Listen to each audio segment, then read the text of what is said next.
Just amahoro y'Imana nakomeze kubana namwe inshuti bakunze ba Eagle Stamina TV. Uyu munsi rero tukaba tugiye kubagezaho amakuru agizwe kandi akomeye muri Repubulika ya Demokarasi ya Kongo.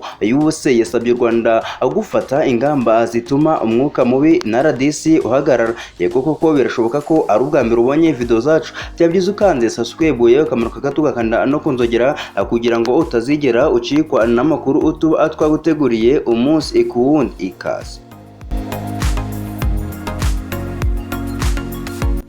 Leta Zunze Ubumwe za Amerika USA zasabye u Rwanda gufata ingamba zituma umwuka mubi watutumbye mu mubano warwo na Repubulika Demokarasi ya Kongo RDC uhagarara. Ibi bikubiye mu kiganiro umunyamabanga wa USA Anthony Blinken yagiranye na Minisitiri w'Ububanyi n'Amahanga w'u Rwanda Vincent Biruta ubwo bahuraga i Bali muri Indonesia mu nama y'ibihugu 20 bikize G20.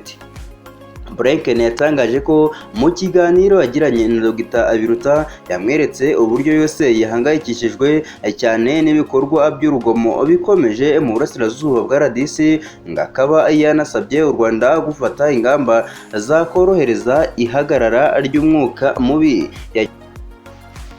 Yagize ati, nashimangiye uburyo Leta Zunze Ubumwe zihangayikishijwe cyane n'urugomo rukomeje mu burasirazuba bwa RDC.